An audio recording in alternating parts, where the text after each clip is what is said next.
Ladies, gents, welcome back to The Random. It's your host, Smallwood Worldwide. We're back again with another video. And today we're back with our famous segment, TakeOff Sports Talk. As always, show some love for the Goodman brothers. As usual, we got Greg Goody, we got TJ, and in a fresh Randall Cunningham throwback, we got Aji. Let's get to it. So, indeed. Do it again. No. Jersey's that fresh, ladies and gents. Check this out. Today we're all about midnight musings. What does that mean, right? Kind of what topics roam your brain at night? Just things as a sports fan that, you sit around pontificating, thinking about, and kind of kicking the wheels on. We're going to talk about all of that. And to start that off, let's start off with your personal midnight musing on sports. So, kick us off, Aj. What is a sports topic that roams your brain at night? Man, listen, I got it. You know what I mean? No. So,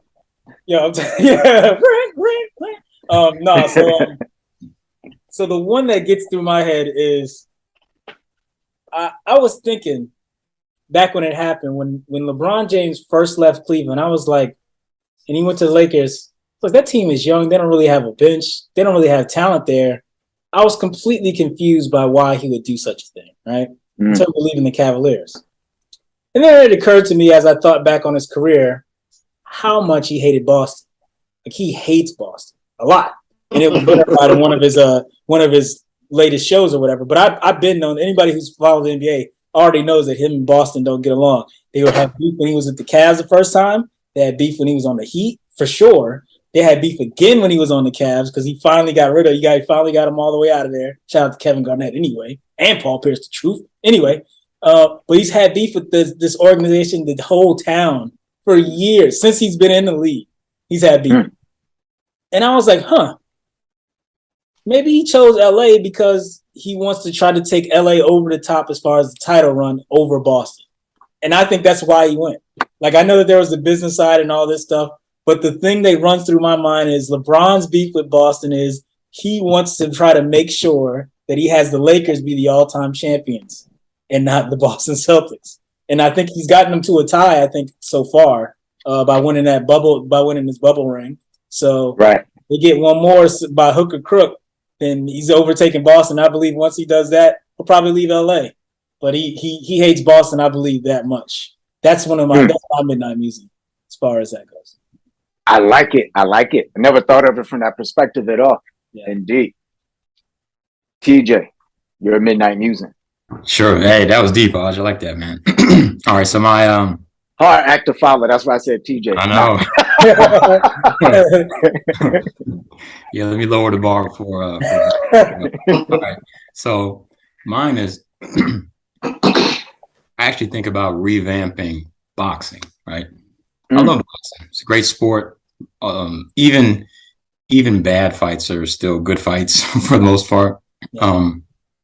So here's my issue with boxing. It's probably the same issue everybody has with boxing. There's just too many belts. There's just too, I can't keep up anymore. There's, I don't know how many divisions and belts within those divisions and other belts and lineal champ versus it's just too much. Yeah, the lineal champ. So what I want to do is revamp it so there's only one world title holder, just one belt.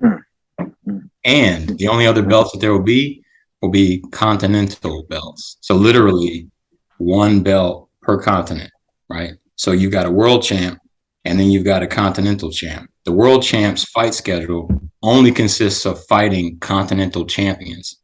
That way, all your title defenses are against other number one guys, right? So what was the other thing? So here's what I was thinking. So, okay, as the world champ, you fight this continental champ. If you knock him out, that guy automatically drops down to 7th place in his continent. It's knocked all the way down, right?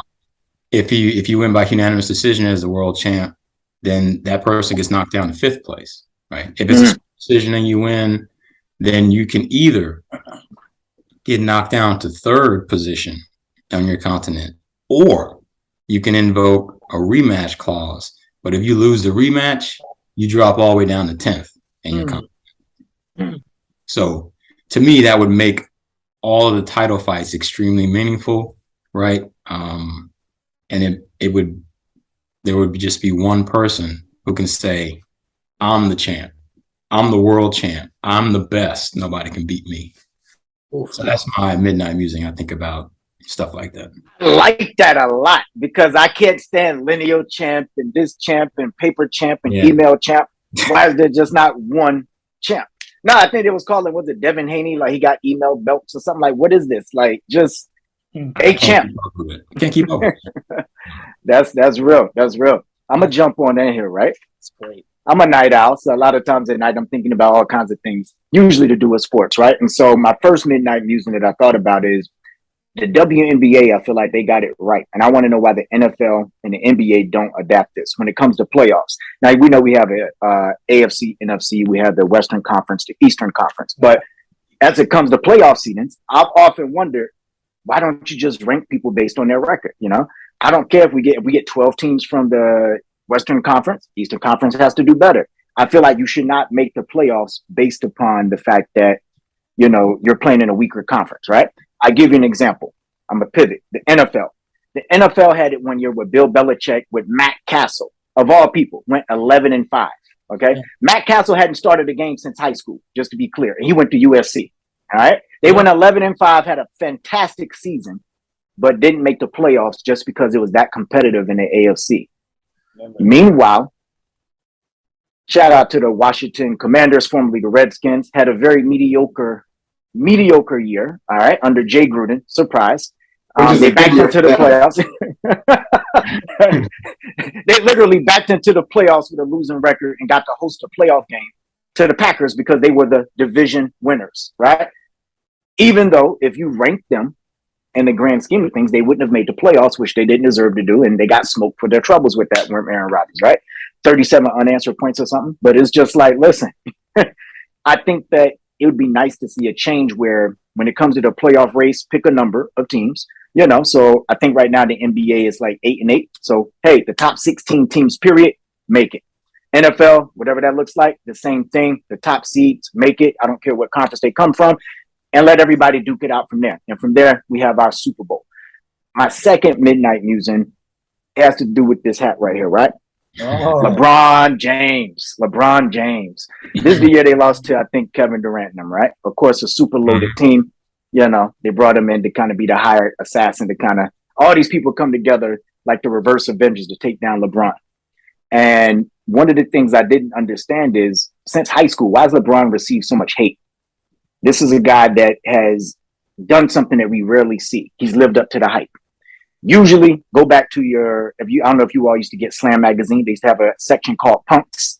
You know what I'm saying? A lot of well-known NBA players were in there. LeBron James came through and just shattered every expectation, right? Not only that, he's brought along his family and friends along for the ride and made everybody else successful. Not only that, LeBron James has, for the most part, won a championship everywhere he's been.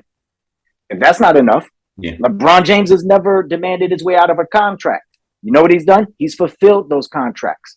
And what did he get for his trouble for utilizing free agency? The decision. Hate. Why do people hate LeBron?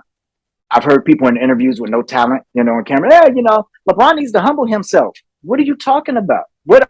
If you're at the top of any profession, no matter what you do, right? I like my top people to have some confidence in themselves. I like them also that when it's time to go, they lock in and they perform and they deliver.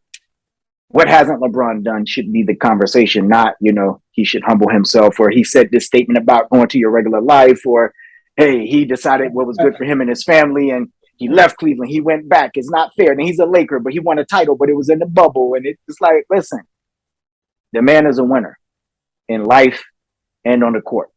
And at that same time, I don't think we've ever really seen him like shaken up or kind of knocked off of his square. I think that should be celebrated. So again, my midnight musing in that regard is, why does LeBron get so much hate for doing so much great? Greg. I actually have an answer for that, but I'm gonna leave it. I'm gonna leave it where it is. Oh no, you no, the answer. Look, the answer is clear. You can go with it. It's because he's black. Like, they don't never want to see a black dude like that. They said the same thing to Muhammad Ali, but they've never said it to someone like Gretzky or Brady. Like, no one's ever said, "Hey, Peyton Manning, you need to calm down." No one's ever said that. It's because Never. he's young, black, and rich. Well, I've said that about Peyton Manning, but Yeah, you have, but the world hasn't. Omaha. Yeah. Yo, I used to dog Peyton, man. I used to dog this dude out so I bad. think at that time when you were dogging him, it was a well-deserved dogging. Well, the only reason why I turned around on Peyton was because when he was like, our idiot kicker got liquored up. Yeah. I was like, yo, I gotta change my views on this guy. Yeah. After the idiot kicker comment, I was like, all right, Peyton got something going on. As far as every quarterback, as far as just a quarterback as a guy, Peyton Manning is my favorite dude ever. He's dope. As a guy, just a regular dude that I like to sit around and have a beer with, Peyton's at the top of the list in quarterbacks. He's hilarious. He's a great dude. But anyway, let me get to my midnight musings. For sure. All right, this one is kind of weird. It's not even really weird, but it's, now in every sport on this planet, there is always a best. There is a Michael Jordan of every sport. And I would like to know, who is the Michael Jordan of obscure sports? And I need to look this up. Like, there has to be a Michael Jordan of horseshoes and cornholing. Like, there is someone out here who they're like, oh, no, here comes this dude at the skeet ball, taking up all the tickets. Like, somebody's got to be the best at everything. And I want to know who that is in every single sport. Somewhere there's a Jerry Rice of ultimate frisbee. You know what I'm saying? We need to, and I don't even like. I think about these things, and I never bother to go and research to figure it out because I figure the world does not care who is the best person to ever chase that wheel of cheese down that hill in England. Like, no one cares. Wheel of cheese. Just document it. There may be some obscure blog out there somewhere. I'm positive. Honestly, the internet's undefeated. I'm positive. It's gonna be like, this is something that, look, and I want to figure this out because I think it's interesting and I want to write a book on this. Like, real life, there's got to be a Michael Jordan of everything. And everything, there has to be someone is the best. And I need to find out these obscure sports. Like, somewhere there's some nigga that's never lost at checkers. Like, somewhere he's out there. And I need to find out who he is. Somewhere. Yeah, they do that. Was it Leopold? Yeah. Somewhere. But you're right, though, because I remember watching bowling and professional bowling league. I used to watch professional bowling on ESPN. And like, there's one dude would go up there and he rolls like a perfect game every time. And every time he goes, you see the face of the other cats going to give him just like, and it's like, you see him go, he sets up, does a little shimmy, strike every time. And you're like, yo, how do you beat that? Like, I'm interested now. But is he the GOAT? Because I look at it and it's like, there's got to be a big earn in bowling. I guess it's Pete Weber. I don't know who it is. Pete Weber. It is Pete Weber. Yeah, it's Pete Weber. It's Pete Weber, yeah. I need to know who is the Babe Ruth of cricket. Like, I need to know these things, B. This is great. Yeah, that's a good point. And that kind of stuff, I'll think about it, and I'll write down a list of sports, and then I wake up and I do nothing about it. It's just a piece of paper. I want to know who's the Magnus Magnuson of badminton. Yeah, you need to know this, man. There's somebody who's pulled out Magnus. He's the best. There's one of those guys, yo. Midnight Marauders, no. There is some dude Magnus. Who's got like a pack of dogs and that stupid mush sledding. Like, somebody's undefeated in that. Yeah, somebody's like, oh, here come this guy, this damn dogs. Like, somebody's upset because he's just a winner at what he does. That's the guy that keeps me up. Like, I need to know all the obscure sports and know who is the greatest in all the obscure sports. And cricket's not really an obscure sport, but it is to me because I'm dumb. I don't watch. It is the most. We don't put a lot of that on TV, yo. But yeah, and that's the kind of, like, there's a guy who's just like the greatest kickball player ever. Like, we have to find all these things. I would love to see a professional kickball league. I'm just Yeah, saying. there is. And somebody, like, every time he gets up there, it's like they all back up. And he sends that joint across the highway. You know what I'm saying? Calls his shot and it's gone. Somebody is out here. Someone is the Tiger Woods of croquet. We have to find these people. We have to find them. That's all I'm saying. And that's what keeps me up. Because it's interesting to me because that's what keeps me up. Somebody, there's always the best in everything. Everything there's got to be a number one. Indeed. I love that. I love it. So that's my music. That's a good one. It's huge. So this was home runs all the way around. Write a book. This is a show. This is like Man versus Food, where you just go around and just cornhole. Who's the best cornhole player ever? That's what we got to do. Like, real talk. We need to do that. Just go around the world and be like, yo, somebody is out here killing it in this damn frog jumping competition. This nigga's never lost. We switched out his frogs. He still won. We can't beat him. Somebody's the best in everything. Sports Hall of Fame. That'd be kind of yeah. Oh yeah.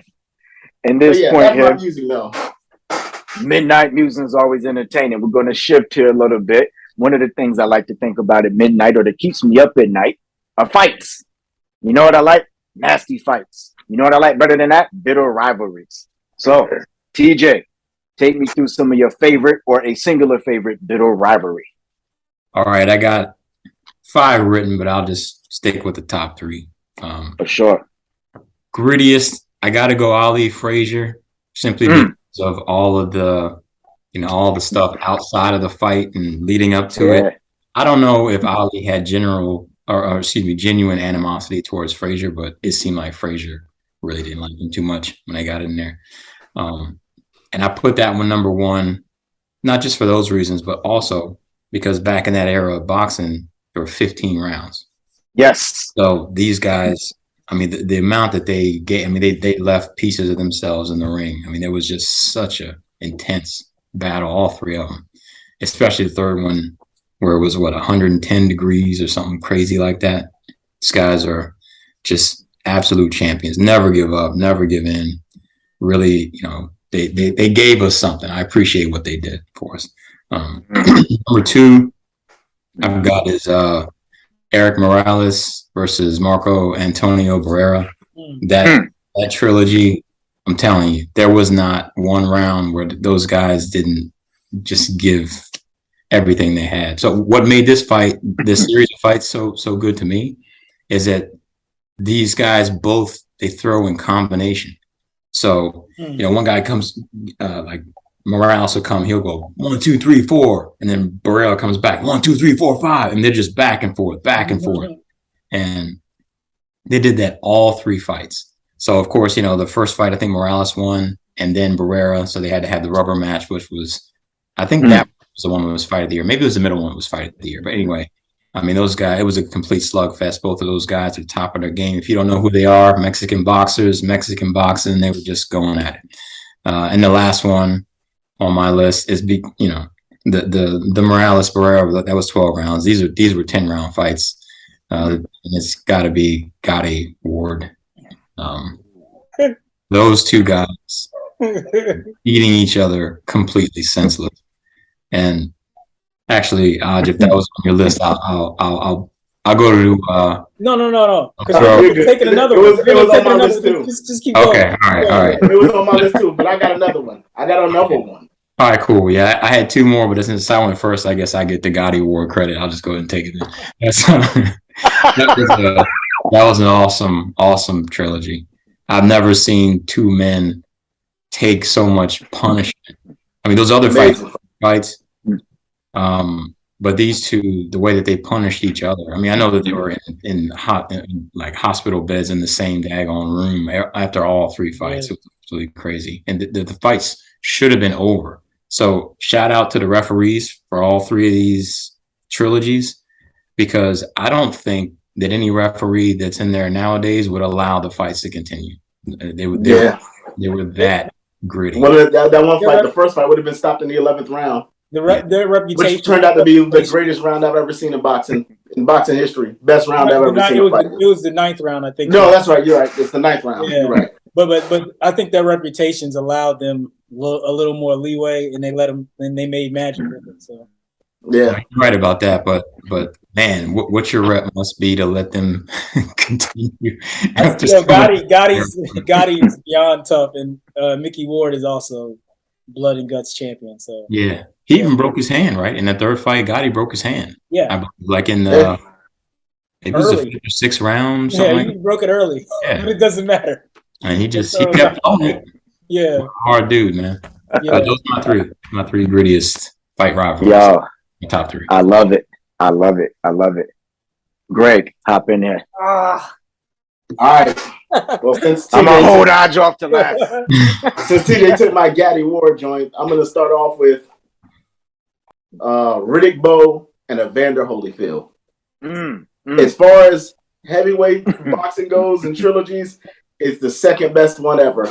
You know what I'm saying? Because the first one is obviously Ali and Frazier, which was also on my list.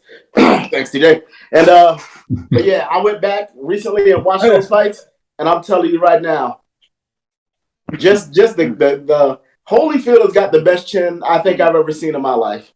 He was taking some real shots. He was. I mean, some real shots. Riddick was taking some shots too, but he was doing more of the shot, like the harder, cleaner shots. Most of them were by Riddick Bowe, and Holyfield was getting off more though. You know what I'm saying? He was getting off and letting his hands go a little bit more. And I'm telling you right now, the only thing that people remember those fights for is because some jackass fell out of the sky into the ring. But if you go back and look at those fights, they are 3 of the best fights I've ever seen in my entire life. It's like Gotti Ward, but with big black men. It's an amazing fight, and I don't think it got the credit it deserves in history. It's one of the best fights ever.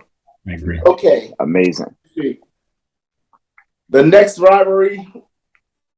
Let me think. You know what? I'll go to my funny one next. Tyson and Mitch Green. I knew somebody was going to bring this one up. This was one of the most entertaining things ever because we all knew who was going to, like, there was no, who's going to take this one? There was no anticipation at all. We all knew what was going to happen. But Mitch Green is a world-class shit talker. Like, I've never seen anyone who's obviously going to lose talk so confident in my entire life. And he went in that ring. I'm telling you right now, I'm surprised it went the distance without someone slipping on that Jerry curl juice that was getting knocked out of his head, slipping and breaking an ankle. Mike was beating him like a Negro pinata. And it was one of the most entertaining things that I've ever seen in my life. Very lopsided fight, although I will say this. Mitch Green has also got a lot of heart. I'm not saying Mitch is a punk. I'm not saying he's soft. He's a real go-hard dude.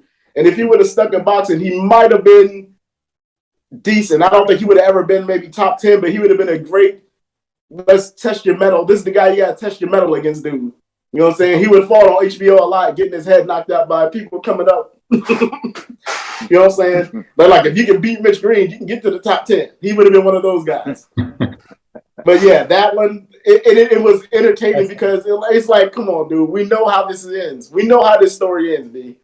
We know what happens. But the way he went at Tyson, it was some real life Clubber Lang aggression. He was displaying out there. You know what I'm saying? It was so entertaining. And like I said, we knew what was gonna happen. Like there was no, I think he's got Mike's number. No one said that. Like literally no one said that. They were like, I think you might want to give Mitch some insurance. That was the talk of the streets. Man, oh man. Is that life, health, dental? Get him all the insurances because he's going to need every last one of them. Dental is first. For sure. All right, and my third one, this wasn't really a trilogy. Not a trilogy. It wasn't like a fight that had a repeat or anything like that, but it's still one of the greatest fights that I've seen, one of the most anticipated fights I've ever seen, and one of the more controversial fights that I've ever seen. And it's the first super fight that I've seen in real life as a child, and that is Sugar Ray Leonard against Marvelous Marvin Hagler. We just lost Randy Cunningham. Yeah, ladies and gents, Cunningham went to the sideline. He's sick. Somebody go see if Wade Wilson's available. But this was a fight. It was a great fight,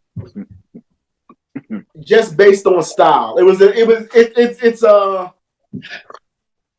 like I said, the only thing you can really compare this one to, it was a very Ali Frazier kind of feel to it. Not because of the rivalry, because of the styles involved in the fight. Both styles complemented each other to make a terrific fight. You had a classic speed boxer, throw combinations, get up and get out. And then Marvin Hagler, he's a bruiser. So he's going, he could take a couple, then go in and put you to sleep, like all the way to sleep. Marvin was a problem. But as far as super fights go, is the first fight that I saw where it was a really, really big deal. Like the whole world was watching. It's the first fight that I saw was a really big deal. And I wish they would have ran it back. And because I still feel like at best it should have been counted a draw. It should have been counted a draw at best. But I think because Sugar Ray was coming out of retirement and just got back, and everybody was like, "Ooh, we love Sugar," and Marvin was kind of, he was like, he wasn't talking aggressive or anything, but he had a real DMX demeanor about him. Like he was like you didn't want to walk down the hall. You don't want to walk down the alley and see Marvin. Sugar Ray, he'll surprise you. You look like someone you pop shit through, and then he beat you up, and you be like, "I didn't see that coming." But Marvin, you knew an ass whooping was right around the corner when you saw him. You knew that ass whooping was coming. So, yeah, it was. That's one of my. It's the first super fight that I've ever seen, and I wish they had ran it back and did it again. But yeah, those are my three. Nice. I'm gonna jump in. We're gonna let Cunningham get off here. Itching, chomping at the bits. So listen. My number 3 was like Hagler Hearns, right? I've never seen a fight where two cats who talked about it, walked in, and they didn't shake hands. They just got straight to it. It was literally the war. And it was the war that I could watch any day of the week. And sometimes late at night, just go to YouTube and pull it up. It's just something, you watch that and you get inspired, like, wow, they laid it all on the line. And, you knew somebody was going to fall. There was no decision coming. It was like, I'm going to tap your jaw. It was high IQ boxing, but there was good old fashioned hate in that. And that moves me to my number 2, right? So when I talk about gritty rivalries for me, it's not always a three-peat or anything like that. But in this case, we were blessed with one. TJ mentioned it, Ali Frazier. So I think Ali Frazier is great. I'm not going to go into great detail about it. I think he highlighted it well enough. But I will say that Frazier's body blows were doing damage to Ali, right? And because it was a 15-round fight, it was something that, both were highly skilled. I think Frazier was like a man's man and he wanted to prove his point. And so he was willing to die in that ring to do that. Yeah. And if it wasn't for Ali's, corner, keeping him from like saying, all right, I've had enough, he might have lost that fight, because he was tapping Frazier too. I think did he close both eyes in that fight? Or at least one of them or something for the last fight? Yes. Yeah, he was dotting them, but those body blows, man, listen. I don't know if for our viewers at home, if you ever been in boxing, you don't play boxing. You are in pain every day, specifically that day. But my number 1, right? My number 1 grittiest rivalry that I've ever seen, and I was glad I was an adult to see this, comes out of UFC. John Jones versus Daniel Cormier. So nice. Yeah. I'm a huge fan of both. And I was a huge fan of Cormier before he became like a huge thing in UFC, right? Big time wrestler. And so to take you back, the beef started because John Jones, he has a bit of a personality. He went to kind of introduce himself. And so Cormier is, again, we're talking about proud men in that vein of Frazier, right? And so he told him that basically John Jones allegedly was joking that he'd take him down. He heard he's an Olympic wrestler. And so Cormier is like, who the fuck are you? Basically, like, what? And so it was bad blood from the beginning. Eventually, John Jones, of course, he was already the John Jones at that point, but he really like skyrocketed, became champ and all of that. And so bottom line, they went to fight. And so they only fought twice, but I think it was supposed to be another time, but John Jones had gotten some trouble or whatever like that. And so they had this real personal animosity that translated off camera. And if you didn't know any better, you would think this was choreographed, right? Until they got into so technically they did fight 3 times because you count that weigh-in at the Vegas hotel lobby where they tore shit up. I've never seen anything like that where 2 fighters have messed. Usually they're like, all right, we're going to mess up the money. They'll be like nose to nose, like they about to kiss or something. And then they'll like walk away. No, this turned to a headbutt, a push. And then it took like literally half of the security that would probably guard an arena for like a sold out show by like Bad Bunny or some shit to like keep both of them off of each other. Okay. I'm talking about 4 or 5 people on each arm. Now, John Jones is not a small guy. No. Cormier is shorter, but he's not small and he's incredibly strong. Yes, he's thick and he word to skip on that, right? But like, nah, they got to each other and it was just like, it was the craziest scene I'd ever seen. And so everybody replays this clip where they were doing an interview leading up to, I want to say the second fight. And I think they're like, yeah, the mic's off. And John Jones is like, you still there, pussy? And then you see Cormier, like his whole face changed. Like, yeah, I'm still here. You know, I really like to spit in your fucking face. And he was like, John, no, not John. Daniel, if you did that, you know, I'd have to really fucking kill you then. You couldn't fucking, I mean, like, they started going like dark talk. And it was like, yo. Then Cormier's like looking, he's like ripping off the mics, trying to get, like, they're literally in the same place, but separated. And so they got in the ring, in the octagon rather. And one of the things I noticed about this fight is that both of them are so high level in their IQ, but it was nasty. Each blow was nasty. Like, you thought John Jones killed him in the first round. It didn't happen. I think each fight went at least 3 rounds before it got finished, but it was some of the most beautiful, ugly, I hate you, you hate me fighting. Let's just get to this shit. Cormier with them inside uppercuts. And I was like, somebody mentioned about Holyfield taking a punch.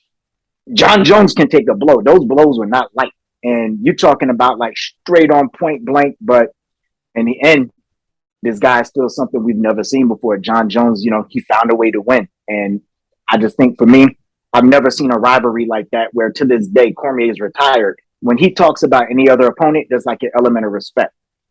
When it comes to John Jones, he respects him as a fighter, but it's personal for him. Like he hates it. He did a podcast recently where he was recounting how he lost the last fight. And it's just, you see like the soul in him, like just go different. And I'm like, yo, you know how much hate you got to have in your blood for somebody like that? Like it's personal, man. It's personal. That's my number one. If you haven't seen anything about that, watch both fights, watch both promos leading up to those fights. It's legendary. Aji, take us home, baby. God, well, I've been waiting to get these takes off. Round 12, you know, here we go. I didn't preach. That was a joke. Anyway, no. So I have an honorable mention before I go any further. It's Creed versus Balboa. That's my honorable mention. All right. Smart pick. Yeah, Creed versus Balboa. I was pulling for Creed. Anyway, so my number 3 was Wilder v. Fury. This was awesome because, I mean, people can say what they want. Tyson Fury was winning the first fight, and I thought that Wilder pulled it out, actually, in the end. I thought he knocked him out, to be quite honest with you. But that referee they had was so trash that he gave Tyson Fury about 30 seconds to recover. Yeah. And then Wilder couldn't finish him off the way he was supposed to. Yeah, honestly, that fight should have been stopped right then. Yeah, anybody else would have stopped it right there. Yeah. I don't know. Tyson Fury's not known to be a guy with a chin like that. You know I wouldn't say that. I mean, like Tyson Fury, saying that he's not known to have a chin like that. He's also not. Time he slips punches. Yeah, he's also not known. He's not known to get hit very much either. Yeah, which was also what made the Wilder fight so intriguing because, as far as being a pure fighter. Wilder's a pure fighter. Like he's not necessarily a boxer; he's just a fighter, right? Yeah. Who uses boxing as his main thing. But as far as being a pugilist goes, you can't get much higher than Fury. Fury's a straight up pugilist. So it was incredible to watch them fight. And the reason why I loved it so much is because Wilder got dominated the second time, and it's clear that he doesn't have as much skill as Tyson Fury does. But I'll tell you what, man, and he just recently fought the other day, and this guy, man, just the heart of a lion, Wilder, man. I have so much respect for him. Defended the title like 10, 11 times. People are like, yeah, but he can't box. I'm like, yeah, but he can fight. So you don't want any parts of that dude. But anyway, the way that he went out, like people made fun of, they made fun of him for a second because of how he went out. But in that fight, I think he knocked down Tyson Fury again like twice. Tyson Fury down like 3 or 4 times. It was just like these dudes were made for each other. And I think that outside of Tyson Fury, honestly, no one can see. I don't think anyone can see Wilder in the heavyweight division. Just because he just won't go out. He went out on his shield in this series, and it was great. It was great to see. But that shows you the levels of greatness, right? I jump in real quick. Like, think about it. Anthony Joshua, how he gets dominated by Usyk and loses his fucking mind after the fight. Usyk is a very good fighter, but yeah, go on. If you don't have Tyson Fury, who beats Wilder really? Because he beat Ortiz. Ortiz was very skilled. I mean, Wilder has that one, and you're done. Like, he has the ultimate eraser. He has the ultimate eraser, but it's also he's tough as hell. Like, you don't want any parts of that dude. If Deontay Wilder goes and gets trained by Roger Mayweather, it's a wrap for the league. Look, it's Greg, a wrap for the league. Look, I'm not even going to talk about this because most people don't know shit about boxing. Okay, the line of the show right there. I love it. I was playing. My second one is Ward Gotti. For obvious reasons. It's a throwback, man. That 9th round was unbelievable. The people who bought the ticket to see the original fight, I don't think that they knew what they were in for. And by the time second or third fight came around, these guys were getting like championship billing, and no belts was on the line because they was there for it. And they fought each other so hard and so well that they felt like they knew each other better than they knew anybody else in the world, and they became best friends after that. Like, literally. So that's how hard they fought, so hard that they earned so much respect from each other that they became best friends afterwards. And honestly, if it wasn't for that Brazilian woman that killed Gotti, man, who knows what would have happened. That's the only. And I was like, she had to kill him in his sleep, because if he had a chance to fight back, anybody who's ever seen Arturo Gotti, if he had any life, he must have killed him in his sleep, because if he had any chance of getting to her, he would have done it. There's no doubt about it. Anyway, my final one, and I feel like it would be criminal if you didn't have it as the number one, is Ali Frazier. I've talked about the 9th round and how Gotti and Ward is. I've talked about how Wilder went out on a shield and all this stuff. I own that fight, the Thriller in Manila. I mean, I've seen all three of them, but the most brutal fight I've ever seen is the Thriller in Manila. It's the most brutal one. Like, near the last rounds, I mean, every shot was just incredible. Then you throw on top of that the heat. Then you throw on top of that it's the heavyweight championship. Then you throw on top of that it's the two greatest fighters of an era that was chock full of great fighters. It proved it was what made Ali literally the greatest, was the Joe Frazier fights, because it showed that he could take a punch. He had to take a punch in order to beat Joe Frazier, because Joe Frazier was willing to take 3. Joe Frazier was willing to do whatever he had to do to touch this dude. And most people don't have that. Like, you just don't have that other places.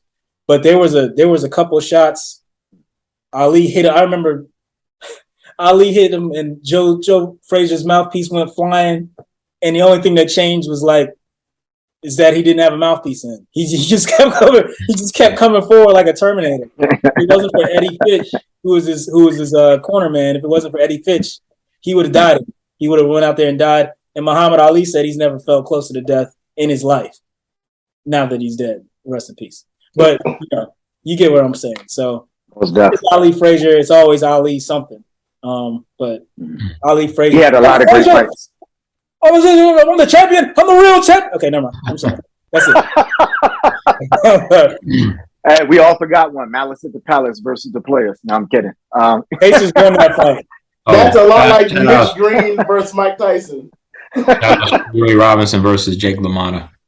Yeah, that too. I know about that fight. I don't know if I've ever watched it. I'm gonna have to watch that. It's like 6 of them or something. Yeah, there's fights plural. Nobody else could fight those guys. It was 5-1 Sugar Ray, I believe. It was 5-1. Yeah. And nobody else would fight those guys because they were, everybody was afraid to, so they just kept fighting each other. Yeah, Sugar Ray. Speaking of that, go ahead. Yes. No worries. That's why I love the show. No, that's an excellent segue, right? So nobody would fight those guys because it was so special, right? And I think that's a problem with a lot of fights today.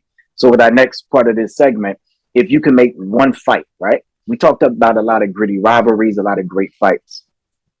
I'm going to talk about a fantasy fight.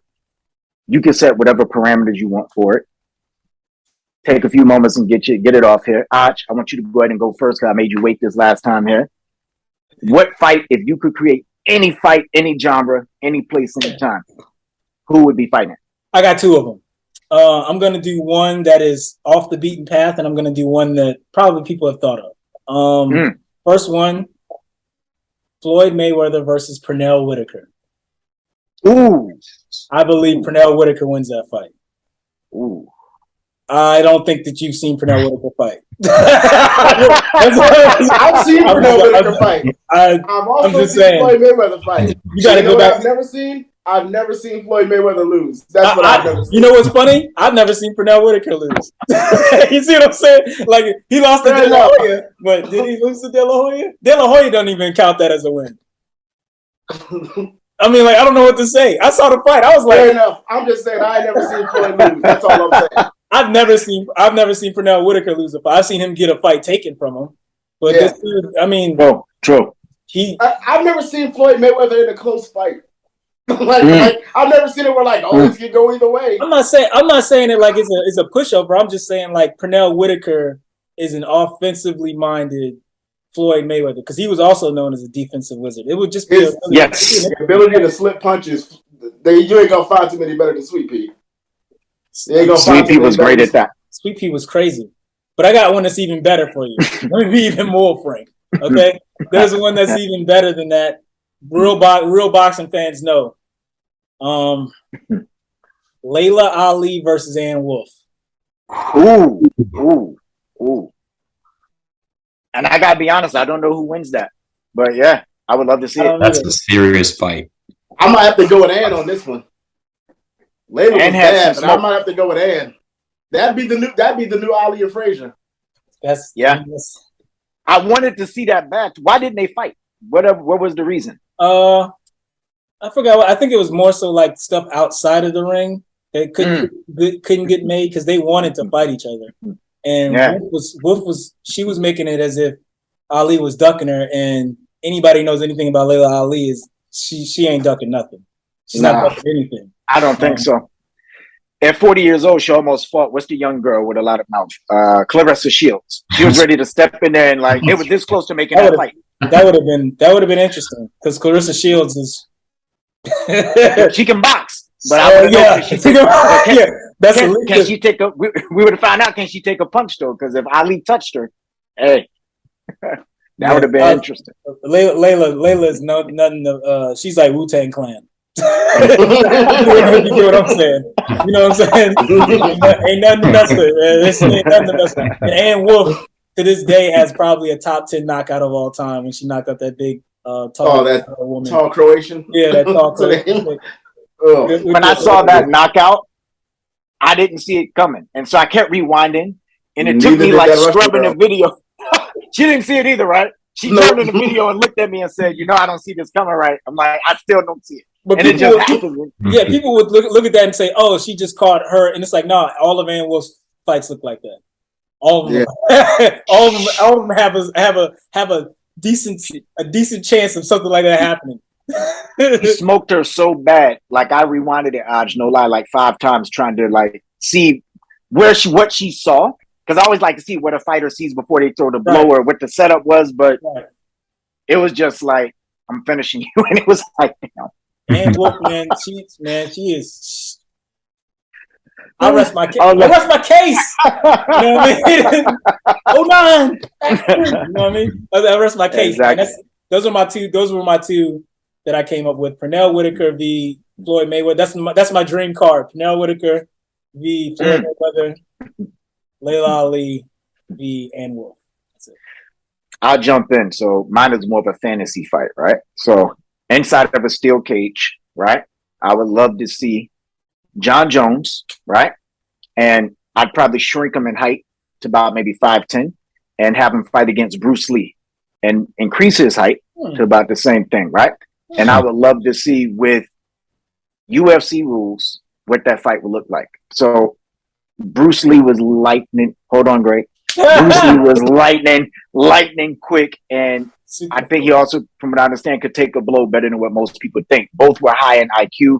Both have moves that would literally come out of nowhere. John Jones has thrown some of the like craziest knockouts that you've ever seen with elbows, spinning back fists. I mean, flying knees out of nowhere. And I'd just be curious to see how long that match would last and how it would end. If, they were same weight class and all that sort of thing, I'd be interested in that. My second one was John Jones versus Anderson Silva, both in their prime, same sport. Both have a very similar skill set. And I think people forget because he's much older and a lot of people discovered him older. But Anderson Silva is like, his game is no joke. Like, he can literally kill you 6,000 different ways. And if you watch any of his younger Anderson Silva matches, they talk about GSP, George St. Pierre, but Silva's that guy. So those are my two. That's a good one. What were you about to say, Greg, about the Bruce Lee joint? I was just going to ask if Bruce Lee gets to keep his speed. Like, is the extra weight going to affect the speed at all? Wow. Because if it doesn't. Wow. Yeah. I don't know. I mean, Jones is a bad boy, but that speed. And they both got the IQ. And the only thing that's going to separate them is the speed, then.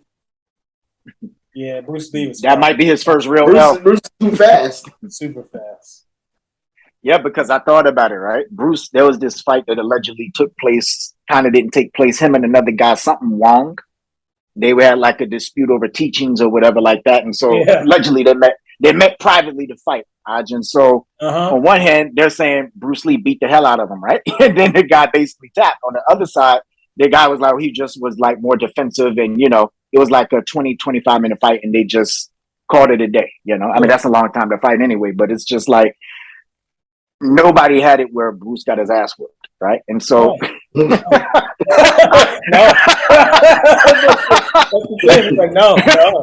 And so I was like, what would that look like? Because even the fights I've seen John Jones in, I don't recall, even the fights where they're like, oh, I think he lost a round. I'm like, no, go back and watch. Miss punch. Unaffected. He smiles, taps him real quick with some shit you've never seen. And you're like, oh, man, that's how he scored those points. So I wanted to see him in like Bruce Lee and like that. And it's funny because UFC must have had the same thing. They put Bruce Lee in one of the games a few games ago, too. Like, he's like the ultimate fighter. When you think of a fighter, Bruce Lee name almost always comes up, right? In any genre. People think of a great fighter. You think of Bruce. You think of what Greg said, the speed. The speed was just unconscionable. And it's like, it didn't seem real, It's just like, how do you defend against that? Like, you just sitting there. What was it? The movie with Chris, what's the comedian name? Chris Tucker? Chris Tucker? Yeah, Chris Tucker. He's like, oh, where who hit me? Right, who hit me? Like, imagine Which like that in me? real life. You line up against Bruce Lee, and then he kicks you and then turn around and like socks you in the same second. Like, what do you do with that? Like, I quit. I'm done. You can't go down on one knee. He might knock you out into. Like, I don't know if it's an urban legend or not, but I heard that they slowed down cameras to capture some of the stuff. Did. Yeah, I heard about that. I don't know. That's some UFOs type shit. I don't know. I mean, cameras then weren't what they are now, but it's still crazy. Yeah, the idea of it is crazy. Yeah, that's crazy. insane. Yeah, so those were my two fights. TJ, I throw it to you. All right. So y'all throwing out two fights. Okay. So I guess I'll throw out one or two doesn't. All right. So one, I just think would be a knockout. Was a knockdown, drag out. No style. Was a no technique. Just guffing. Holyfield, Frazier was what I. I got Frazier in that. Me too. I got Holyfield. Unless Holyfield starts headbutting him like he did Mike Tyson in '96. Yeah. I got Holyfield. I go front. I got Holyfield on that. Well, Holyfield's got quite a chin, but so Frazier, I just thought that would be just two guys just in there, just crap of each other. That'd be a hard fight. That's half of his offense is him butting in on people. Leave with the head. Put me onto that. Like, I didn't realize that's what Mike Tyson was so mad about, and that's why he bit his ear. But what really put me onto that was when he fought Hasim Rahman and his joint swole up He looked like a Cleon. Remember that? Yeah. Yeah, that thing was like a football on the side. Yeah. It's crazy. Yeah. It's crazy, man. It's just But presuming that he doesn't, since this is a fantasy fight, I'm Presuming the fight's gonna clean. leave him out, so that they just fight. No, no leading. okay. All right. So the second one is more of an intellectual kind of battle that I would like to see, and that would be Roy Jones Jr. in his prime against Andre Ward. Ooh. I think that would be a really interesting fight because Ward's such a smart fighter. He knows how to adjust. He actually took a lot of things from Roy Jones and Floyd and I can't remember the other guy, but anyway. Damn. It's crazy. I want to say Roy, but I'm not sure. I'm gonna say Jones, but it's only because sure. Prime Jones never loses. He's undefeated, never lost. But that's the only reason I won't say that. Andre Ward's never lost. Yep. And Andre Ward did that with a bad shoulder. Like he didn't have a full shoulder until like his last 2 fights. It's crazy, man. Yeah. Who did he fight? They had knockout power. Kovalev, Shostakova, something. Kovalev. Yeah, Kovalev, right? Yeah. Everybody thought Kovalev was going to kill him, and so like the first fight is like okay, interesting. The second fight, it was just all bad, and Ward left no doubt, and I was like, hey, no doubt. Yeah. Yeah, I said I want to say Roy Jones, but I'm not sure. I'm not sure. Andre, it would be quite a the fight. crazy thing about Andre Ward is he's actually he might be the most underrated fighter ever. People don't really talk about him much. He's a monster. He's understated. I wouldn't say he's underrated. Well, that's what I mean. Like what you did there. Yeah. Well played, sir. Well played. Thank you. You and your words and such. Is there a thesaurus in here? No. All right. TJ, did you have another one for us? Nah, I'm just doing 2. I'm trying to stay in the pocket. For sure. Greg, take us home with this. What you got? All right, I'm gonna start with my honorable mention. My honorable mention is a fantasy fight, and that is Apollo Creed versus Clubber Lang. We needed this fight. That's Creed. I got Creed, man. I got Creed by a long shot. I got Creed easy. But I still wanted to see if Creed got too fancy and got caught with a couple blows. Because he should have beat Drago. Yo, I'm gonna say, what would have been interesting is Drago versus Lang. That would have been crazy. Oh, yeah. That would have been over in round 2. And I don't know who wins, but it would have been over in round 3. I don't know who wins. But that's not going to I'll tell you right now, you better get there early. Because somebody's getting All right. Now, for my real life fights, it's always the obvious. I'm surprised nobody ever said it. None of y'all said it. But young Mike Tyson with Cuz in his corner. Young Mike Tyson with Cuz in his corner against Ali in his prime. That's Ali. I know it's Ali, but I still want to see it. The reach. I know it's Ali, but I still want to see it. And the reason I want to see it is because I want to know how good Tyson's head movement really was. He was almost people forget because he was knocking people's heads off. But Mike Tyson's head movement and footwork was impeccable. Yeah. And I don't think the only person back then that could touch him is Ali. I think that's the only person that could touch him.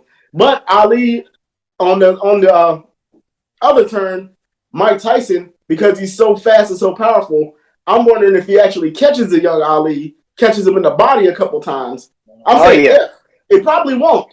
But if he does. But are you talking about Customado Tyson? I'm talking about Customado Tyson. I think he might do that, though. I think he'll touch him a few times. I'm talking about Cuz in his corner telling him he's God and hypnotizing him before the fight like he normally does. I'm talking about that Mike. I'm talking about 20-year-old Mike. Yeah. That's a hell of a fight. I'm talking about Mike before the whores and money. Greg, man, I'm afraid to say it, but I believe if you ask Mike Tyson would be like, yo. Oh, I know Mike Tyson will say that. But that still doesn't mean I don't want to see it. Say what? That doesn't mean I don't want to see it. Yeah. No, you just talking about seeing it. I get it.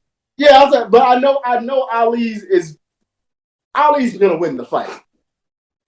He's too fast. I just want to see I want to see how good Mike really is, because I think he's being underrated for what he was when he was young. because people were just focused on him knocking people out. I'm talking about his whole totality of skills. He's one of the Mike Tyson is one of the cleanest fighters I've ever seen in my life, skill wise. So maybe Greg, instead of Ali, maybe you make Pacquiao a heavyweight and have him fight a young Tyson. That would be interesting. Ooh. Well, that brings me to my other fight. Oh, my bad. And my other dream fight was Pacquiao versus a young Durant. What's his name? Roberto Duran. Duran. Yeah, Roberto Duran. Hands of I want stone. to see that. I got Pacquiao. Somebody didn't put to sleep. I think Pacquiao's got it. Yeah, I got Quick. Pacquiao. I think Pacquiao's got it. But But Greg, is Pacquiao clean or not?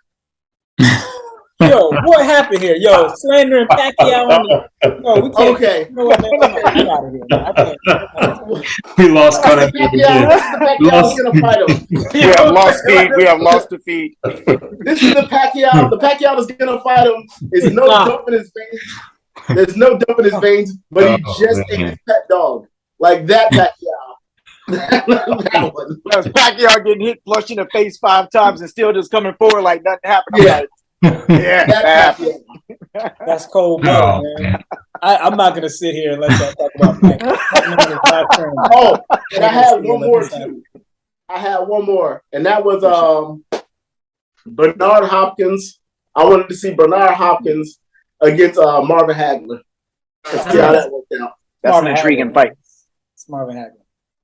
It might be, but I'm going Bernard with you. Hopkins don't get knocked out. Bernard in his prime? Bernard was tough, man, but Bernard lost to Roy in his prime. Yeah, but that's because Roy was too fast for him. It just outboxed him. Yeah. Marvin Hagler's style isn't that way. Hagler's style is, you know what I'm saying? So that's why I want to see it like that. You know what I'm saying? I think it'd be a good fight. Maybe James Toney and Marvin Hagler. That'd be a good fight. That would be Bro. interesting. But I think Tony was good. I think that if that fight happened, Greg, that James Toney Hopkins gets put to sleep. doesn't fight past whatever that fight was. I just don't think. You think early retirement? I think he's doing he's something selling with car insurance by the end of the Yeah, second round in that one. He's talking about the general on TV. He's doing all that. He's talking about the general. Don't. That's what he's doing. Yeah. He's not coming in on that. Luna. But that's why we make the fights, though. He's selling. And I had another one too, but I'm not going to keep going through all these. He's selling. No doubt. I just want to settle who's the greatest British fighter. I want to Lennox Lewis and Tyson Fury. I want to see that. Who hell's Oh, that? yeah, that'd be great.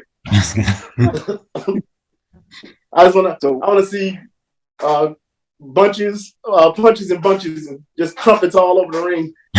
Lots of bun cakes, bad dental plans. Well, I want it all in the ring. Come on, mate. I want to see polite trash talking. I want to see Right. I'm a pugilist specialist. Polite trash. But Tyson Fury is a cold dude though, because he never forgot when he was recovering from his substance stuff and his issues, right? Where Deontay Wilder had kind of made fun of him, and in the video he calls him out, lets him know he'll be gunning for him. Then when he gets there, he harkens back to that video to highlight it. Then he gets in the ring and proceeds to put on a clinic where it's just like, because one of the things about Deontay Wilder, he's so big, right? And he's country strong. He's from Alabama. Yeah. Fury got in there and just negated all of that. And so when you see size versus size, and then it was just like skill, and Fury also has underrated power. Yeah. A couple of those punches, you see Wilder get hit. You saw like the fear come in his eyes, like, oh shit, he actually hit me like that. He wasn't coming forward anymore. And you've never seen that from Wilder. You see him coming forward, bombing away, but no. Tyson Fury also loves Wilder because if it wasn't for him, he would have never got back. Yeah, he woke up That's that right. sleeping giant. Yeah. He would have never got back. True that. Exactly. I love a good midnight musing here. So speaking of creating things, if you could create one Olympic event that does not currently exist, right? What would it be? I'll kick this one off personally, right? So boom. The one thing that I like is I love a good fight. I think fights bring out the best in people. I think it creates character. And in that case, I have two. One event I'd love to see is every country send their best and brightest in fighting. similar to UFC style. I think I've seen this in Russia or somewhere where they send like 8 guys in the octagon and it's 8-on-8, right? So I'd love to see that as an Olympic event with every country sending their best to fight other countries and see who comes out with the gold medal. I think that'd be spectacular. And just so you know, as your team is getting eliminated, it can totally end up being like 1-on-5 or whatever like that. So I think it'd make for an interesting Olympic event. My second one is a little more fun, right? I think we do know that Mexico won't be sending their best.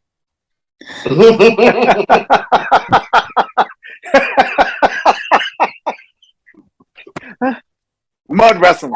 So, I'm sorry, Antoine. No, you're all good. I would love to see. Oh man, you let me choose my train of thought.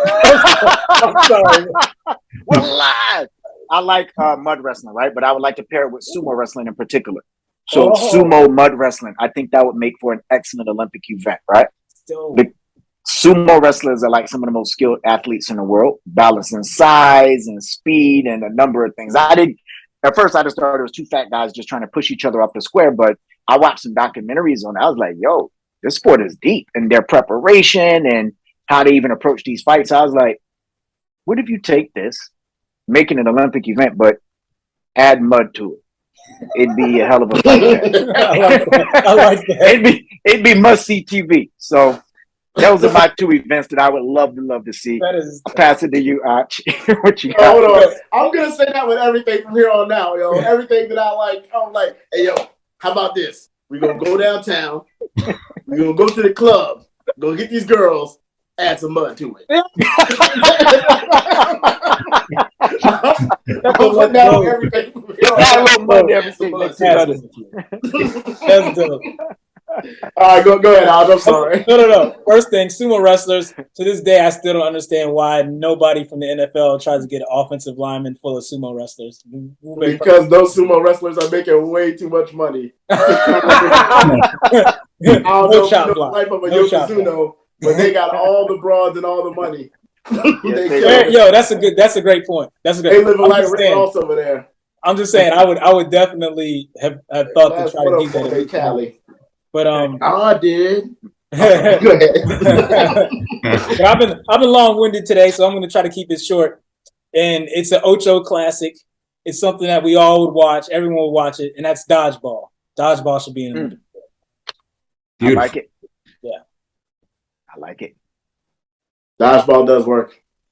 It works. I think everybody played that growing up. So. Oh yeah.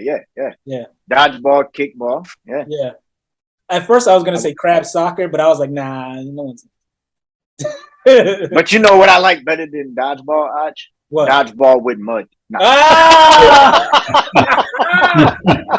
Dodgeball.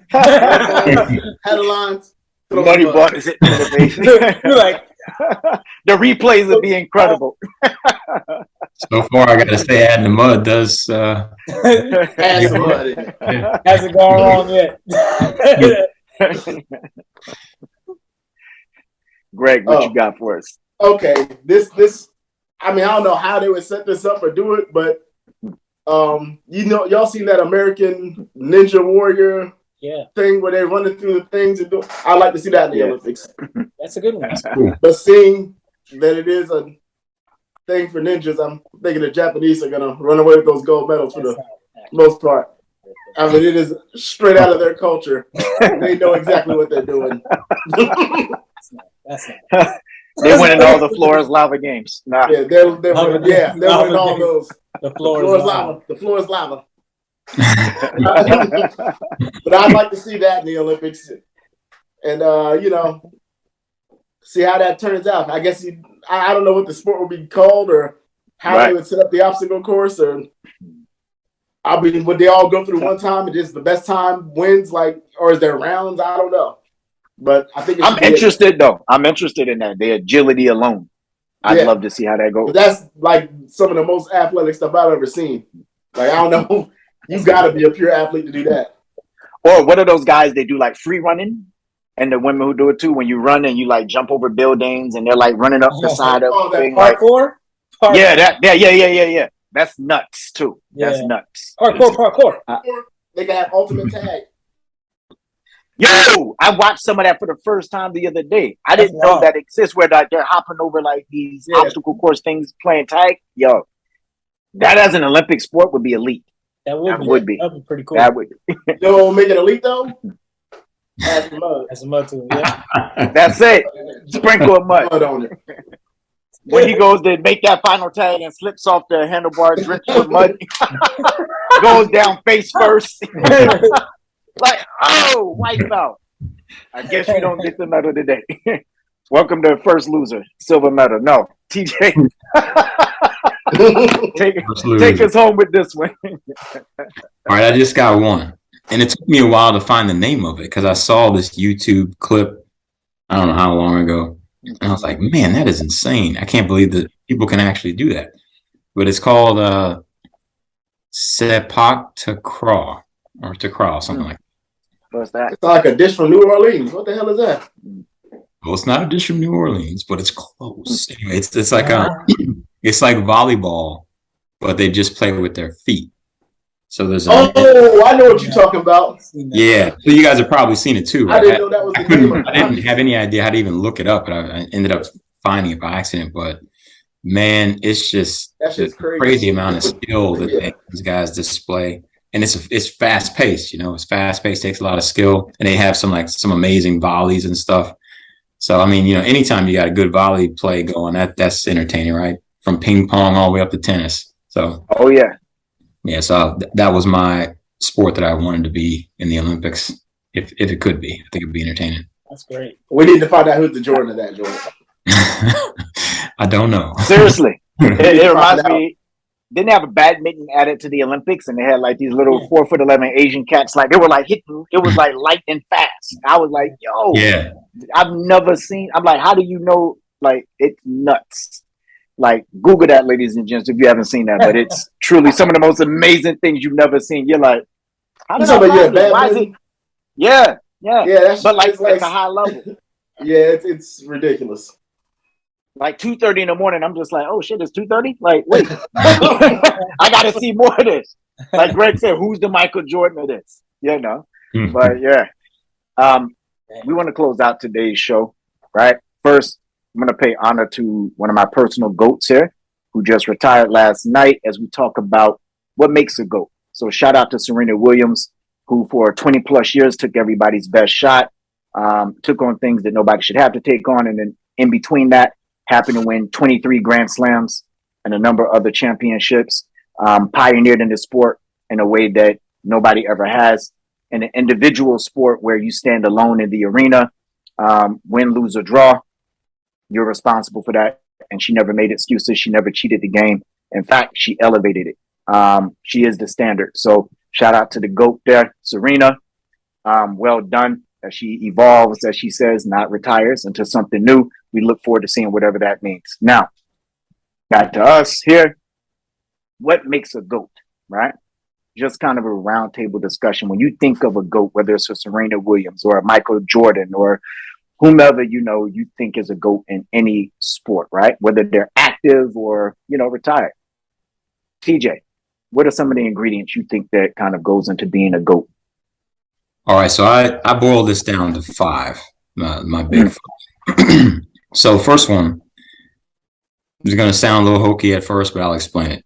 Something special that's honed, right? So in my opinion, I don't know any GOATs personally, but I don't think that they're like the rest of us. I think that they've got some gift in some area, whether that be speed, power, reflexes, the ability to process information, whatever that is. I think everyone who's elevated themselves in the GOAT status has something special that they've been given, that they didn't just say, okay, well, I've got this special thing and that's cool. They actually recognize that and work at it, right? So you take something special and then you add that work and, now you're head and shoulders above everybody else. So that's number 1. Number 2 is longevity in the craft. I mean, you can't be a one-hit wonder and be a GOAT in my book anyway. You gotta prove this over time. So that's number 2.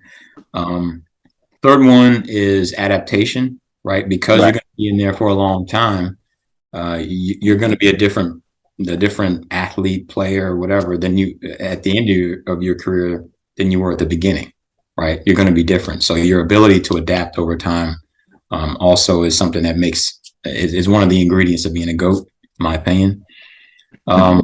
Innovation is right.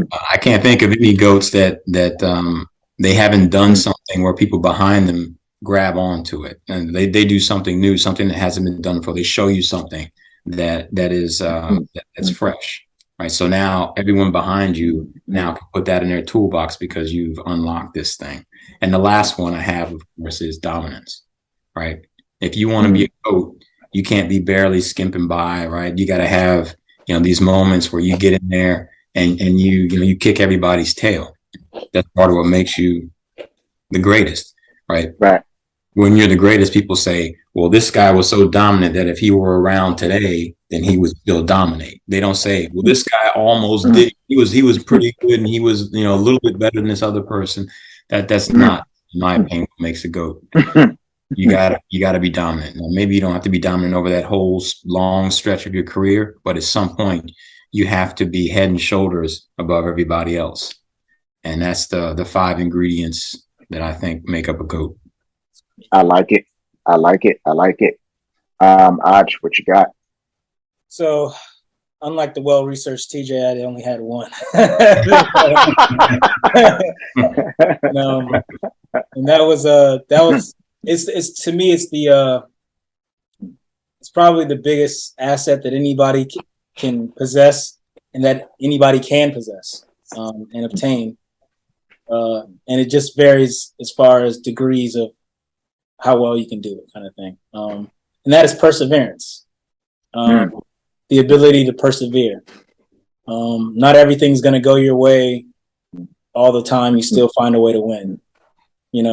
You have to out-train other people. You persevere through those workouts. You persevere through those seasons and the beatings and and all the things that come with being at the top of the ladder, right? You persevere through all the things that all people taking everybody's best shot every night or every time you're supposed to show up for something. Overcoming, you're living the regular life. Everyone's human. Everyone lives the same life outside of whatever arena it is. So they got to deal with that and they got to live that life, persevering through that, personal problems, all that stuff. To me, perseverance is the thing that really separates the absolute greatest from the regular pro, right? Mm-hmm. Everybody's great. Everybody's got the skill. Everybody's got the talent. Everybody might even have the work ethic, but to be able to continuously persevere, it's something that's a skill that is, it's although everyone has it, it's a skill that only the GOATs, I think, tap into regularly. I'll end it with the example of Brady in the Super Bowl when they were down 28-3. Would have been easy for him to just be like, well, that's that. And I'm not saying that he was necessarily the MVP of that Super Bowl. He wasn't. But I think that other people looked to him on his team and they said, well, this dude isn't panicking. He's taking one drive at a time. 2 quarters later, it's overtime. Touchdown later, the Patriots have won the Super Bowl. And it's because the guy didn't quit and the guy didn't hang his head low. He said, I'm going to chop this down one at a time and I'm going to persevere through this obstacle, no matter come hell or high water. That's what all the greats do. Michael Jordan did it. Kobe Bryant did it. Yeah. All of them do it. So I love it because I think of a GOAT, right? Before I let Greg go, I'm going to jump in. I think that it's something that is ordinary, but that they do extraordinary, right? I think talent lives in everybody. I think it's a GOAT's level where they stay in the moment, whether it's, Joe Montana in the Super Bowl and they're on that game-winning drive where he throws it over in the back of the end zone. Dwight Clark, he's like, look, there's John Candy in the stands. And he's so calm and they can't figure out why he's calm because if they don't score, the game is over. And, they lose the Super Bowl. I think to Cincinnati. And so it's iconic because he was called what? Joe Cool. Wasn't worried about it. The stakes, but he treated it like it was any other game. Treated it like it was any other drive. He just stayed in the moment, understood the assignment, and worked to get through it, and live with the results of that. one of those championships, I believe Serena was down match point 5-1 and just kept playing and fought back and won. That's unheard of, you know. How do you do that in a sport where everybody in the arena, unlike last night, they're rooting against you at that point in time, you know? How do you stay focused, you know? And shout out to the person who actually beat her last night, because everybody was rooting against her. And how do you just stay locked in and continue to, you know, grind it out until you get the win? Michael Jordan, whether it was a flu game or whatever people think about that game, he clearly wasn't himself. He went out and put on a performance of the ages, you know, and just gutted through it, you know. Best game I've ever seen. Yeah, it's insane. Insane. Yeah. And still grabbed a great number of rebounds, and he had Rodman on the team, who's a glass eater, certified. You know, that's tough. Usain Bolt, you know, and also one of my favorites, Shelly Ann Frazier. But I'm gonna talk about Usain Bolt first. Here is that Usain Bolt was great at letting you know he's the GOAT. You know why? When he stepped out there when it mattered, and meaning Olympics, and it's time to get those gold medals, he know you were good. He knows you're good. He knows everybody out there is good. He respects everybody. But he let you know, I'm going to show you who I am when it's time. And so when he started running, and those cats were giving it their all, and he just like took it to a new level. That was work that obviously he had put in, but there's some wherewithal of, you know what, I got this. And he was like smiling through most of these races where it was just like, people out there, you look at everybody else's faces, they're pained, and he's just at ease. And he ran by him like a gazelle, you know. Shelly Ann Frazier at 35, when she just dusted this crop, and she's probably going to do it again this coming week. It's just like, it's crazy. These young, and they're making excuses for some folks who are 21, you know, no name calling here, that aren't getting it done. And Shelly Ann won her first gold medal at 21 like it was nothing, you know.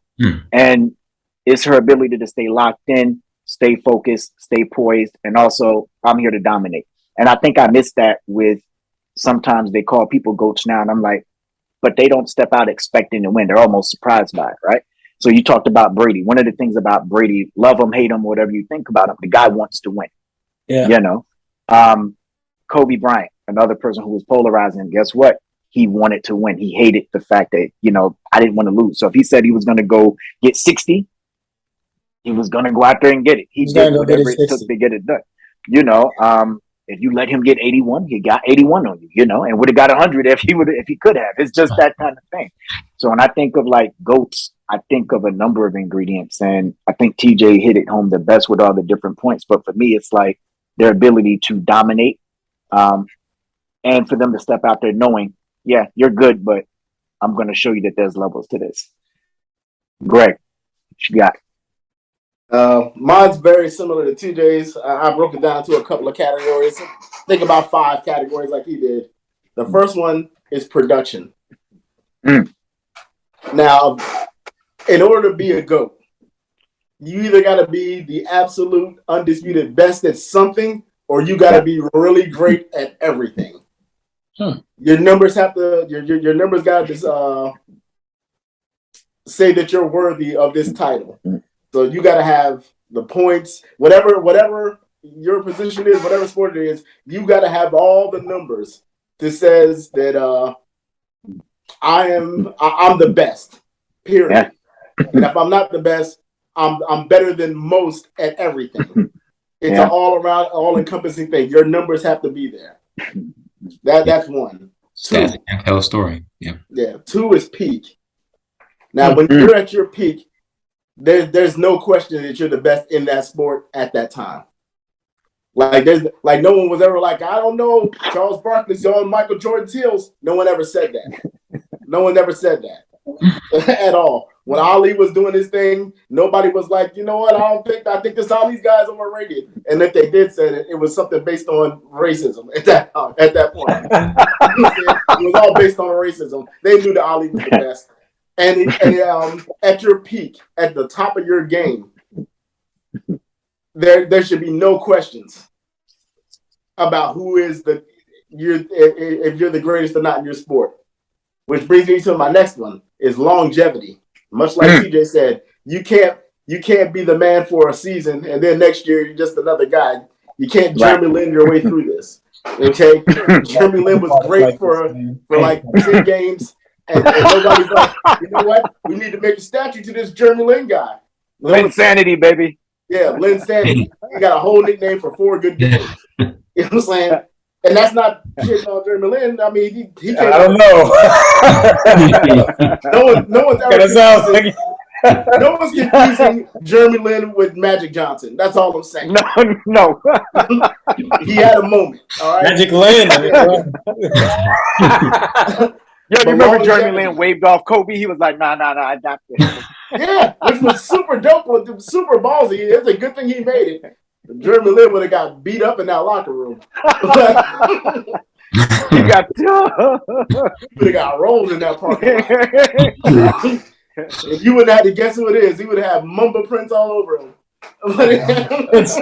Mamba prints all over him. But longevity. Now, for me, in order to hit that point where it's like, okay, this dude has been dominating, and it's got to be for a time between 7 to 10 years. If you can maintain dominance over your peers for 7 to 10 years, and it's clear dominance, that puts you in the GOAT conversation to me. Oh, yeah. I mean, in sports, 7 to 10 years is a long time to be the man. A long time to be the man. And it is definitely a long time to be the man that everyone's trying to catch that's bringing their best at you because they want your spot. Especially that, right? So that's my point on being a GOAT too, is that when the target is on your back, you know you're the GOAT when every night they're gunning for you. Yeah. You know? Everyone's bringing their best. Amanda Nunes for the UFC, right? When Juliana Pena caught her in that fight, I love seeing people who are the GOAT of their sport also bounce back. What does that look like? We saw it with Ali, right? And I watched her like come back and talk about the mistake she made, her mindset at that time. She didn't say like I had busted ribs, you know how people come up with like wow shit. She was like, you know, it was what it was. I got caught. But when she came back, boy, did she make a point in that next fight. it was a beating to the point where every 2 seconds it seemed like Pena's great, but she was on her ass every second. I was like, damn, the GOAT is in here to let you know that she's making a statement, right? When you think back to boxing, you know, when Ali came back and he wanted to make some points, you know, before he got a little bit out of age, you know, Father Time caught up with him, he made points rather easily just to highlight this is why I'm the best to do it, you know, who was it? I think Frazier got the shit beat out of him by Foreman, you know? He was like beating him so bad, he was rolling over the ropes and all of that. Yeah. And Ali said, I want that. And I'm like, at a time when nobody wants that. I said, that brings me to my next point. Winning. Yeah. You got to be a winner. No matter what. I don't care how good you are. It's the same reason why nobody's like, everyone knows Bo Jackson may be one of the greatest running backs ever, but no one ever says it because Bo Jackson's got no proof of it on his hands. There's no rings, no nothing. But as far as straight talent, Bo's that dude. We know there's not. How many people are you picking over Bo Jackson? It's the same thing with Barry Sanders. True. Yeah, I was about to say Barry Sanders. He might be the only person that you can say he's the GOAT that's never won. You know what I'm saying? It's very hard to accomplish that. But he's true to think about it. Go to his position. He's not to go to the sport. You know what I'm saying? Think about Bo Jackson. If you take Deion Sanders and they both had titles, Bo Jackson will be talked about like Deion. Exactly. Same sports. One got an injury that, you know, on a regular Monday Night Football game that ended his career versus the other one just everywhere Deion went, he LeBron James did. He was winning titles. Except for Atlanta. Nothing can stop him. Hold on, and I got one more. One more thing that makes you the GOAT. Swag. The way you carry that. There's only been, like, you can't name a person that's been the GOAT that people are like, I want to be like that person. With the exceptions of Tiger Woods and maybe Wayne Gretzky. I think the most swaggerless GOATs ever. People want to be like Tiger and Wayne. GOATs. You said who? I think people wanted to be like Tiger and Wayne. We're black though. We didn't know that many people who did, but yeah. I don't know Wayne, every other but Tiger, I would say this the GOAT. You look at him and be like, yo, Michael Jordan. Everyone wants to be like Mike. Ali. Who doesn't want to have that level of confidence and be that handsome? You know what I'm saying? Who doesn't want that? Serena. And the best trash talk in the game. Yeah. It's the greatest. there's Serena Williams. Every little girl who looks at tennis wants to be Serena. They all want to be there. I mean, maybe there's a couple out there that want to be, what's her name? I don't know her name. You know what I'm talking about. The one that they ranked over her. I can't pronounce her name. Sharapova? No, not Pova, the other one. Well, okay, there's one. But I don't see a bunch of little girls trying to be her. Everyone wants to be Serena. Like even Kobe.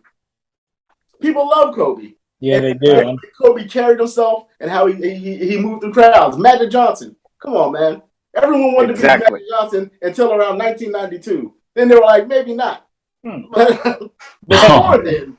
Yo, hold on, man. Chill, guy. You got chill, guy. You throwing shots at the Lord, man. What you doing? I'm just saying. Throwing shots at the Lord, man. You can't be doing that. Chill. Yeah. I'll start saying. Magic Jordan is funny. Maybe Duncan. But that's what I talked about. But that personality and swag is what separates people. I'll put it to you like this. Tim Duncan and Kobe Bryant basically had the same careers. And the only difference is Duncan had a better one. Exactly. Duncan had a better career. He was the man. Kobe Bryant was only the man on his team for 2 championships. All 5 of the ones that Tim Duncan got, he was the man for about 4 or 5. 4.5. 4.5. Fair enough. But you know what the difference was between Tim Duncan and Kobe Bryant? Kobe Bryant had a hella swag and confidence about him. And a rap album. Yeah. Like he was the Ray J of Ray J before Ray J. I'm not gonna let you talk about Bean like that, though, man. No. I mean, I can take shots at Bean, but I ain't gonna let you do that. If I had one wish. Yo, I'm not gonna let you put Bean on those lists. You know what I'm saying? But look, his career was not stellar in music. Let's just put it that way. I don't know anyone who's got a Kobe Bryant album. You know what? I think Kobe might have outsold Nick Cannon. He might have outsold Nick Cannon. Listen, I think he might have been a better lyricist than Nick Cannon too. I don't doubt it. Nick Cannon is hilarious. The point is, the way you carry it when you're on top, that is very important. The way Tyson carried, and then you don't all got to carry it the same way. Tyson carried it different than Ali when he was the man. You know what I'm saying? LeBron carries it different than Jordan when he's on top. And Tiger Woods, he just made bad decisions, and his golf game was so incredible, we just looked right past it. Oh, yeah. But you got to have the personality to carry that weight. You know what I'm saying? Oh, yes. Marketing yourself. Marketing is a huge part of being the GOAT. It's the reason why people don't talk about Kareem like they should. Because you look at the numbers, Kareem's that dude. But Kareem, I mean, if from an intellectual standpoint, as a black man, I love Kareem. But Kareem is not out here selling popcorn based on. Listen, when I grew up, I didn't want to be like Kareem. That was magic. Yeah, for the average person, they don't like Kareem. Kareem's too aggressive. I like it. Not aggressive. He's too. I don't know what it is. He just don't got the personality for it. He don't want that limelight. He don't want that shine. True. Left alone. Yeah, they see him as standoffish, I guess. Yeah. Like even a guy like Lawrence Taylor, hell of a personality. Oh yeah. Great personality. You want to interview that guy. You want that guy on your couch asking him questions. Same with Floyd. Love him or hate him. You want to hear what that guy's got to say. You're going to be like, come in here, Floyd. We can come here. We can talk. We can sit down. Come in the living room. We're going to add some mud. And it's all going to be dope. We're